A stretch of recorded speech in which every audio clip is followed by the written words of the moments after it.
Hi hello ನಮಸ್ತೆ welcome to ನಂದೂಸ್ life Kannada. ಇದು 122ನೇ ದಿನದ ವ್ಲಾಗು. ಬೆಳಗ್ಗೆ 5 ಗಂಟೆಗೆ ಎದ್ದೆ. ಸ್ವಲ್ಪ ಬೆನ್ನುವು ಸುಸ್ತು ತುಂಬ ಆಗ್ತಾಯಿತ್ತು. ಹಾಗಾಗಿ ಎದ್ದು ಹಾಗೆ ಮಲ್ಕೊಂಡು ಫೋನ್ ನೋಡ್ಕೊಂಡು ಹೋಗ್ಬಿಟ್ಟಿದ್ದೆ. 5:45ಗೆ ಎದ್ದು ಟೀ ಇಡಬೇಕಾಗಿತ್ತು. ಟೀ ಎಲ್ಲ ಇಟ್ಟು ಗ್ಯಾಸ್ ಎಲ್ಲ ಕ್ಲೀನ್ ಮಾಡ್ಕೊಂಬಿಡೋಣ ಫಸ್ಟು ಅಂತ ಹೇಳಿ ಗ್ಯಾಸ್ ಎಲ್ಲ ಕ್ಲೀನ್ ಮಾಡಿಕೊಂಡು ಪಾತ್ರೆ ಉಜ್ಜೋದಕ್ಕೆ ಅಂತ ಹೇಳಿ ನಿಂತ್ಕೊಂಡೆ.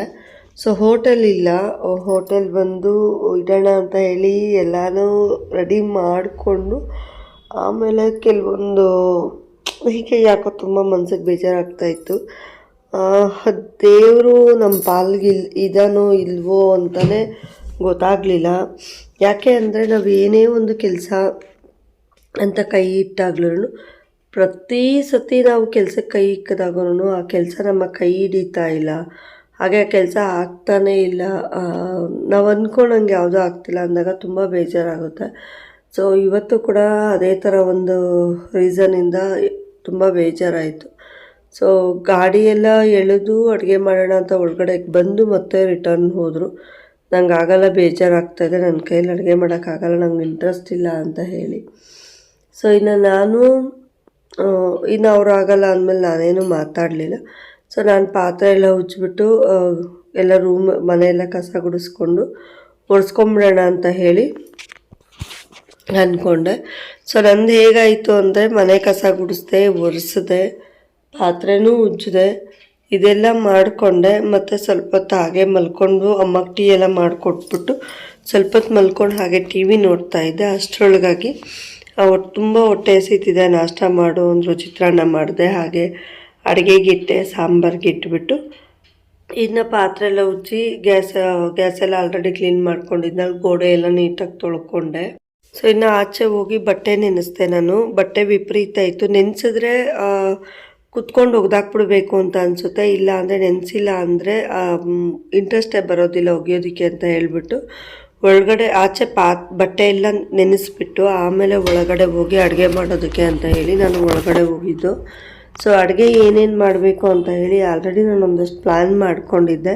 ಫಸ್ಟು ಚಿತ್ರಾನ್ನ ಮಾಡಿಕೊಟ್ಬಿಡೋಣ, ಆಮೇಲೆ ಅಮ್ಮಗೆ ಚಿಕ್ಕಮ್ಮ ಮನೆಯಿಂದ ಏನಾದರೂ ಕಳಿಸ್ತಾರೆ, ಇಲ್ಲ ಅಂದರೆ ನಾನೇ ಏನಾದರೂ ಮಾಡೋಣ ಅಂತ ಹೇಳಿಬಿಟ್ಟು ಅಂದ್ಕೊಂಡು ಸ್ಟಾರ್ಟ್ ಮಾಡಿದ್ದು.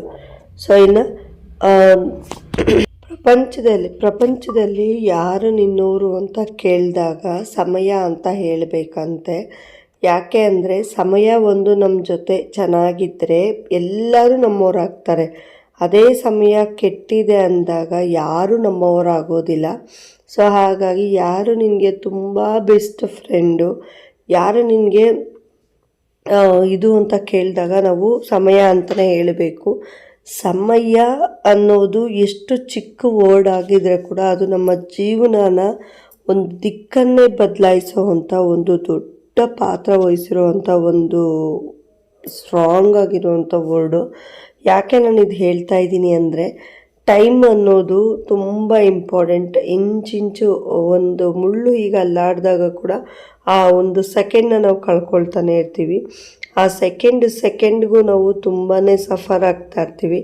ಈಗ ಕಳ್ಕೊಂಡಿರೋ ಸೆಕೆಂಡ್ಸ್ ಆಗಿರ್ಬೋದು, ಕಳ್ಕೊಂಡಿರೋವಂಥ ನಿಮಿಷಗಳಾಗಿರ್ಬೋದು, ಕಳ್ಕೊಂಡಿರೋವಂಥ ಅವರ್ಗಳಾಗಿರ್ಬೋದು, ಯಾವುದು ಬರೋದಿಲ್ಲ. ಬಟ್ ಅದೇ ಸೇಮ್ ಡೇಟ್ ಬರ್ಬೋದು, ಸೇಮ್ ಡೇನೂ ಬರ್ಬೋದು, ಸೇಮ್ ಟೈಮು ಬರ್ಬೋದು, ಹಾಗೆ ಸೇಮ್ ದಿನ ಬರೋದಿಲ್ಲ. ಅಂದರೆ ಭಾನುವಾರ ಬರುತ್ತೆ, ಸೋಮವಾರ ಬರುತ್ತೆ.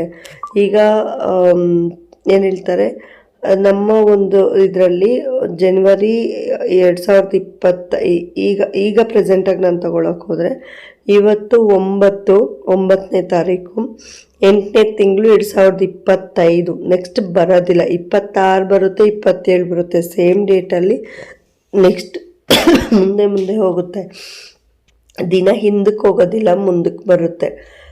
ಹೆಂಗಾಗುತ್ತೆ ಅಂದರೆ ನಾವು ಕಳೆದಿರೋ ಪ್ರತಿಯೊಂದು ಕ್ಷಣನೂ ಇನ್ನೊಂದು ಟೈಮಲ್ಲಿ ನಮ್ಮ ಒಂದು ಟೈಮಲ್ಲಿ ನಾವು ಆಗ ವೇಸ್ಟ್ ಮಾಡಿದ್ವಿ ಆ ಡೇನ ನಾವು ಅವತ್ತು ಎಂಜಾಯ್ ಮಾಡಬೇಕಿತ್ತು, ಇಲ್ಲ ನಾವು ಅವತ್ತೇ ದುಡ್ದಿಡ್ಬೇಕು, ಏನೇನೋ ಇದಾಗುತ್ತೆ. ಆ ಒಂದು ಕ್ಷಣ ಅನ್ನೋದು, ಸಮಯ ಅನ್ನೋದು ನಮಗೆ ತುಂಬ ಇಂಪಾರ್ಟೆಂಟ್. ಸಮಯ ಅನ್ನೋದು ನಮ್ಮ ಅಂದು ಮಿಡಲ್ ಕ್ಲಾಸ್ಗಳ ಜೀವನದಲ್ಲಿ ಸಮಯಕ್ಕಿರೋ ಬೆಲೆ ಬೇರೆ ಯಾವುದಕ್ಕೂ ಇಲ್ಲ. ಸೊ ನಾನು ಅಡುಗೆಗೆ ಅಂತ ಇಡ್ತಾ ಇದ್ದೆ, ಚಟ್ನಿ ಅಕ್ಕಿ ಇಟ್ಟಿದ್ದೆ, ಹಾಗೆಯೇ ಚಿತ್ರಾನ್ನಕ್ಕೆ ಇಟ್ಟಿದ್ದೆ, ಅದ್ರ ಪಾಡಿಗೆ ಅದು ಹಾಕ್ತಾಯಿತ್ತು. ಸೊ ಇನ್ನು ಸಾಂಬಾರು ರೆಡಿ ಮಾಡ್ಕೊಂಬಿಡೋಣ ಅಂತೇಳಿ ರಾತ್ರಿಯೇ ಕುಕ್ಕರಲ್ಲಿ ಬೇಳೆ ಹಾಕಿಟ್ಟಿದ್ನಲ್ಲ. ಸೊ ಹೀರೆಕಾಯಿ, ಬದನೆಕಾಯಿ, ಆಲೂಗಡ್ಡೆ ಕಟ್ ಮಾಡೋಣ ಅಂತ ಹೇಳಿಬಿಟ್ಟು ನಾನು ಕಟ್ ಮಾಡಿಕೊಂಡೆ. ಸಾರಕ್ಕಿಟ್ಟು ಆದಮೇಲೆ ಏನಾದರೂ ಪಲ್ಯ ಮಾಡ್ಕೊಳ್ಳೋಣ ಅಂತ ಹೇಳಿ ಅನ್ನಿಸ್ತು.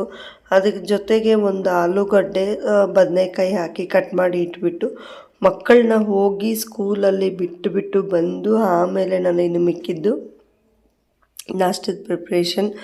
ಅಮ್ಮಗೆ ಉಪ್ಪಿಟ್ಟು ಮಾಡಿದೆ. ಹಾಗೆಯೇ ಉಪ್ಪಿಟ್ಟು ಮಾಡಿ ಅಮ್ಮ ಕೊಟ್ಬಿಟ್ಟು ನಾನು ಸ್ವಲ್ಪ ತಿಂದು ಸ್ನಾನ ಮಾಡಿಕೊಂಡೆ. ಸ್ನಾನ ಮಾಡ್ಕೊಂಡು ಆಮೇಲೆ ಹೋಗಿದ್ದು. ಸ್ನಾನಕ್ಕೆ ಹೋಗೋಷ್ಟ್ರೊಳಗಾಗಿ ಆಲ್ಮೋಸ್ಟ್ ಮುಕ್ಕಾಲು ಕೆಲಸ ನಾನು ಮುಗಿಸ್ಕೊಂಬಿಟ್ಟೆ. ಮುಕ್ಕಾಲು ಕೆಲಸ ಮುಗಿದು ಇದು ಆದಮೇಲೆ ನಾನು ನೆಕ್ಸ್ಟ್ ಇದು ಮಾಡ್ಕೊಂಡಿದ್ದು. ಸೊ ಇನ್ನು ಬಟ್ಟೆ ನೆನೆಸಿದ್ನಲ್ಲ, ಬಟ್ಟೆ ಎಲ್ಲ ಒಗೆದು ಮಗಳು ಸ್ವಲ್ಪ ಒಣಗಾಕ್ಬಿಟ್ಟು ಬಂದಳು. ಇನ್ನೂ ಸ್ವಲ್ಪ ಇದೆ. ಮಳೆ ಜೋರಾಗಿ ಬೀಳ್ತಾ ಇರೋದ್ರಿಂದ ಬಟ್ಟೆ ವಾಶ್ ಮಾಡೋಕ್ಕೆ ಹೋಗಿರಲಿಲ್ಲ.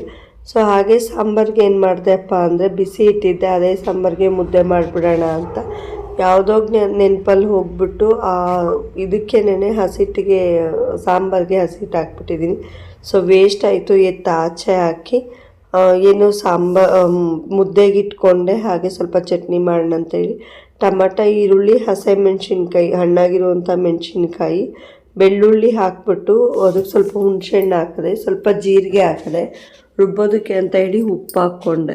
ಅದನ್ನ ರುಬ್ಬಿ ಒಗ್ಗರಣೆಗೆ ಅಂತ ಹೇಳಿ ಹಾಕಿಬಿಟ್ಟು ಒಗ್ಗರಣೆಗಿಟ್ಟೆ. ಇನ್ನು ಮುದ್ದೆಗೆ ಇಟ್ಕೊಂಡಿದ್ದೆ, ಮುದ್ದೆಗೆ ಹಸಿಟ್ಟೆಲ್ಲ ಹಾಕಿದ್ದೆ. ಸೊ ಮುದ್ದೆ ಕಡಿಮೆ ಇಕ್ಕಿದ್ರಿಂದ ಮುದ್ದೆ ಪಾಡಿಗೆ ಮುದ್ದೆ ಬೇಯ್ತಾಯಿತ್ತು.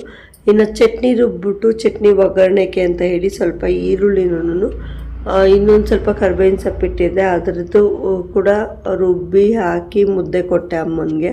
ಇನ್ನು ನನ್ನೊಬ್ಬಳಿಗೆ ಏನು ಅನ್ನ ಮಾಡ್ಕೊಳೋದು ಅಂತ ಹೇಳಿ ನನ್ನ ನಾದಿನಿಯವ್ರ ಮನೇಲಿ ಅನ್ನ ತಗೊಂಡು ಊಟ ಮಾಡಿಕೊಂಡು, ಇಷ್ಟೇ ನನ್ನ ಡೈಲಿ ರೊಟೀನ್, ಇವತ್ತಿನ ರೊಟೀನ್ ಆಗಿರ್ಬೋದು, ನನ್ನ ದಿನನಿತ್ಯದ ಕೆಲಸ ಇವತ್ತು ಇಷ್ಟೇ. ಇನ್ನು ಯಾರು ನನ್ನ ಚಾನಲ್ನ ಸಬ್ಸ್ಕ್ರೈಬ್ ಮಾಡ್ಕೊಂಡಿಲ್ಲ ದಯವಿಟ್ಟು ಸಬ್ಸ್ಕ್ರೈಬ್ ಮಾಡ್ಕೊಳ್ಳಿ ಅಂತ ಕೇಳ್ಕೊಳ್ತಾ ಇದ್ದೀನಿ. ಪೂರ್ತಿ ವಿಡಿಯೋಸ್ನ ನೋಡಿ, ತುಂಬ ಕಷ್ಟಪಟ್ಟು ನಾನು ವಿಡಿಯೋಸ್ನ ಮಾಡ್ತಾಯಿದ್ದೀನಿ. ಸೊ ಪೂರ್ತಿ ವಿಡಿಯೋಸ್ನ ನೋಡಿ ಸಪೋರ್ಟ್ ಮಾಡಿ. ಮನಸ್ಸಿಗೆ ತುಂಬ ಬೇಜಾರಾಗಿದೆ. ಸೊ ನಾನೇನು ಅಂದ್ಕೊಂಡ್ರು ಯಾವುದೇ ಕೆಲಸಕ್ಕೆ ಕೈ ಇಕ್ಕಿದ್ರು ಏನೂ ಆಗ್ತಾಯಿಲ್ಲ. ಸೊ ದೇವ್ರಿಗೆ ನಮ್ಮ ಮೇಲೆ ಕರುಣೆ ಇಲ್ವೇನೋ ಅಂತ ಅನ್ನಿಸ್ತಾ ಇದೆ. ಸೊ ಆದರೂ ಐ ಹೋಪ್ ಒಂದು ಕಡೆ ಇಲ್ಲೋ ಒಂದು ಕಡೆ ಹೋಪ್ ಇದೆ, ದೇವ್ರು ಇವತ್ತಲ್ಲ ನಾಳೆ ಒಳ್ಳೇದು ಮಾಡ್ತಾನೆ ಅಂತ. ಆ ಹೋಪ್ ಮೇಲೆ ಕೂಡ ನಾನು ಇರೋದು. ಸೊ ದಯವಿಟ್ಟು ಪೂರ್ತಿ ವಿಡಿಯೋಸ್ನ ನೋಡಿ, ಹಾಕಿರೋ ವಿಡಿಯೋಸ್ನ ನೋಡಿ ಅಂತ ಕೇಳ್ಕೊಳ್ತಾ ನಾನು ಈ ವ್ಲಾಗ್ನ ಇಲ್ಲಿಗೆ ಮುಗಿಸ್ತಾ ಇದ್ದೀನಿ. Thank you so much.